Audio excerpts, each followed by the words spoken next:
View क्या है index पर, निफ्टी पर और निफ्टी बैंक पर? बिल्कुल, देखिए उस पर आऊँ उससे पहले मैं एक ओवरऑल आपको मार्केट का एक व्यू देता हूँ मेरा।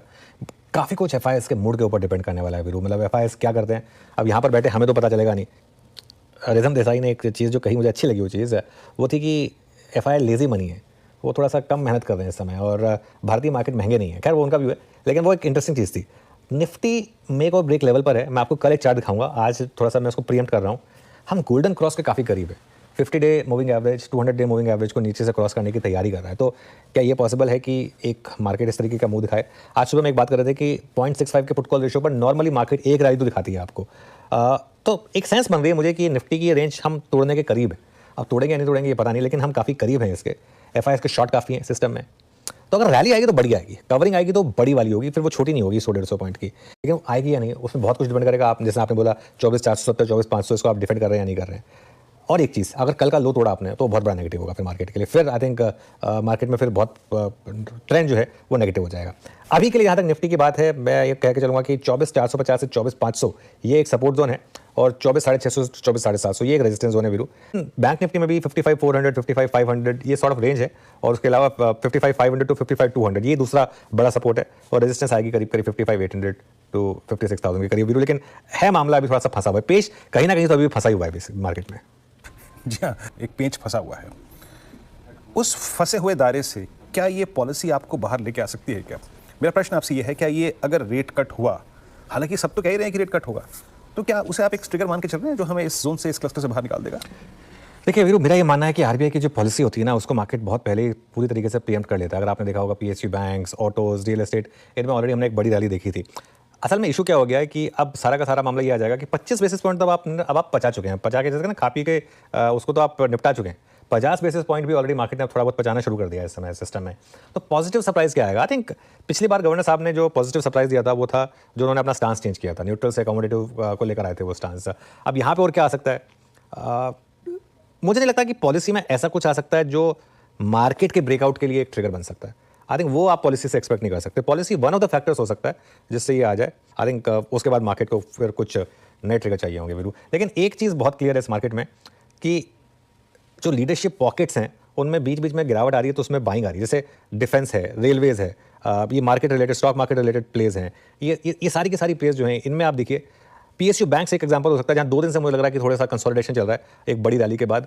मुझे लग रहा है कि अब वो स्पेस भी तैयारी कर रही है वापस एक फ्रेश ब्रेकआउट देने के लिए। तो आई थिंक इंडिविजुअल स्टॉक्स पर फोकस करना और इंडिविजुअल पॉकेट्स पर फोकस करना वो रिलेटिवली बेटर है मेरे समझेंगे। लेकिन सर, ये मस्क साहब ने क्या किया? मतलब जो पिछले 24 घंटों में बिफर रहे हैं, इतना गाली गलौज कर रहे हैं। अभी तो फेयरवेल पार्टी हुई थी उनकी। लेकिन और आप जो कह रहे हैं उसमें मैं एक बात से डिफर करता हूँ कि इतनी जो हम सीरियस बातें कर रहे हैं उसके बीच में कम सीरियस बात, तो मैं कहूँगा अगर स्टेटमेंट ट्रंप के हों तो वो कम सीरियस है, मस्क के हों तो सीरियस है। ये बात भी सही है। हाँ, मस्क को हम कम सीरियस। क्या हुआ पहले ये समझिए। कल देर शाम अमेरिका के हिसाब से एलन मस्क ने कुछ ट्वीट डाले और उन्होंने ट्वीट में 2-3 चीज़ें लिखी। एक जो ट्रंप का जो टैक्स बिल है, उन्होंने बोला कि बहुत ही डिस्गस्टिंग, घिनौना जिसे हिंदी में कहते हैं, बोले कि ऐसे टैक्स बिल को तो मैं बर्दाश्त ही नहीं कर सकता। थर्ड क्लास रद्दी, कचरा, कूड़ा, ये सब, मतलब ये मेरे शब्द नहीं, उन्हीं के हैं। हाँ जी। हाँ, मतलब ऐसा मत समझिए कि मैं बोल रहा हूँ, ये उन्होंने ही बोला है, लिखा है, मतलब कहने का मतलब। और उन्होंने ये तक कहा है कि इस बिल के फेवर में कोई वोट कैसे कर सकता है? जिन्होंने वोट किया है उनको शर्म आनी चाहिए, शर्म आनी चाहिए। और बोले कि ऐसा टैक्स बिल लाने से अमेरिका के ऊपर जो कर्ज का बोझ बढ़ेगा वो अमेरिका से संभाला नहीं जाएगा। मतलब बहुत ही गंदा गंदा जितना लिखा है, खतरनाक वाला लिखा, हर तरह से, मतलब राइट लेफ्ट सेंटर, मतलब तगड़ी ढलाई की है। बिल्कुल ये होता लिखा। अब रहा सवाल, ये तो कर दिया, क्यों किया? हाँ। मतलब एक चीज़ है कि हफ्ते भर पहले एलन मस्क निकले हैं डोज ऑफिस से बाहर। शायद कहने के लिए कि पहले से प्लान था निकलेंगे, लेकिन ऐसा लग रहा था कि ट्रंप जिस तरीके से मनमाने फैसले ले रहे हैं, अब उनके खास दोस्त, खास साथ देने वाले लोग भी अब साथ नहीं है, और वो साथ नहीं है उसके संकेत थोड़े थोड़े आने लगे थे, अब खुलकर आने लगे हैं। ये बड़ी चीज़ है और ये ट्रंप को कमज़ोर करेगी। ऑन द कॉन्ट्री अगर मैं देखूं तो इस वैसे देखा जाए तो ये एक तरह से अमेरिका के लिए, अमेरिकी बाजारों के लिए, टेरिफ वॉर के लिए पॉजिटिव है कि अगर ट्रंप कमजोर होते तो वो टेरिफ पर कम लड़ पाएंगे।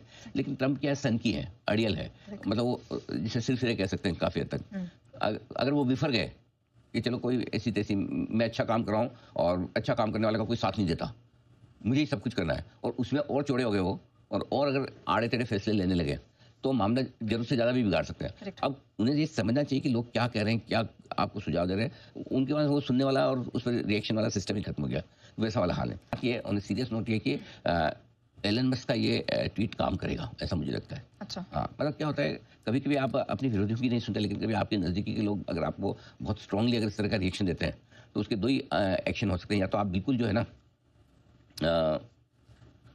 मतलब अनाप शनाप वाला रिएक्शन दे और गंदा, या फिर आप सोचे कि नहीं मुझे एक बार रीथिंक करना चाहिए कि मैं जो कर रहा हूँ ठीक कर रहा नहीं कर रहा।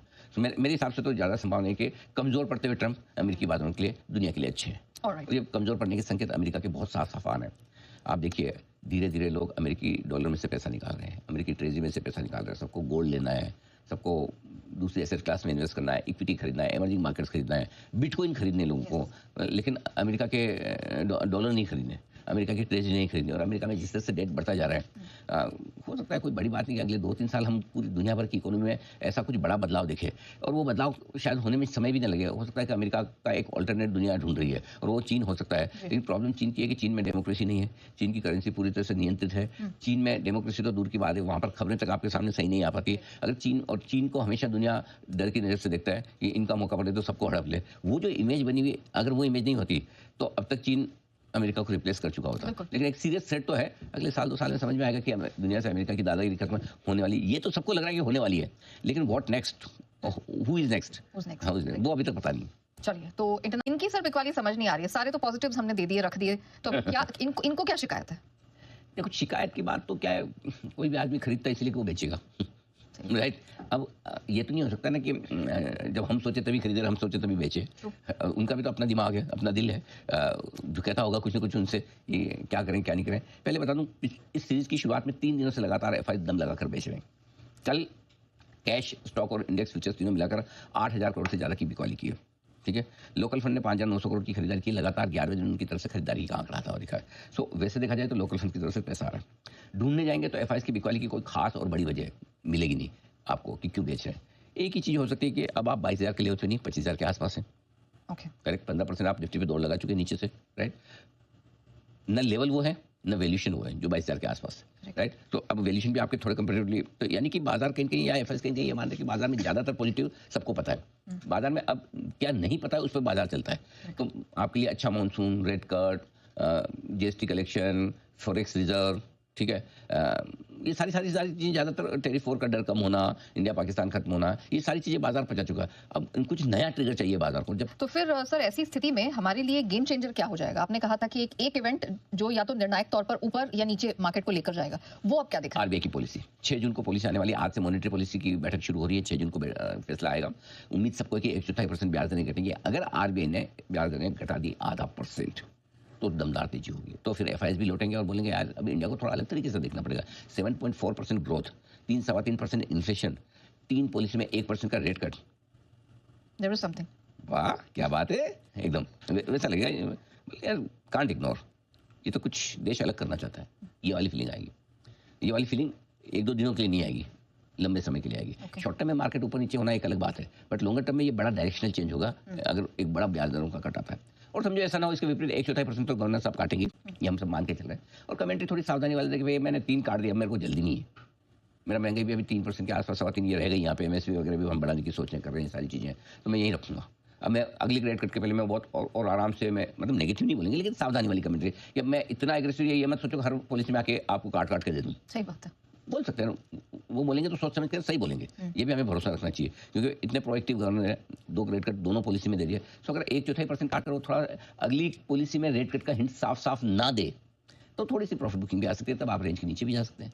सो रेंज से बाहर निकलना, अब पॉलिसी के पहले निकल जाए तो अलग बात है, बट अदरवाइज कायदे से पॉलिसी आपके लिए गेम। अगर समझो फॉर एग्जाम्पल आज आपको एक खराब क्लोजिंग मिल जाती है और खराब क्लोजिंग मिल गई तो आज और कल में आप कुछ लेवल्स तोड़ेंगे और तब आप 24,000 की तरफ समझो बढ़ सकते हैं। लेकिन अगर पॉलिसी आपके लिए फेवरेबल आ गई 0.5% तो 24,000 का लेवल ऐसा होगा ना जो आपको बहुत शानदार एक करेक्शन कंप्लीट करके वहाँ से जो रिबाउंड देगा, वापस पॉलिसी से 0.5% कट मिल गई तो कोई बड़ी बात नहीं, वापस आप 24,800 25,000 की तरफ बढ़ जाए।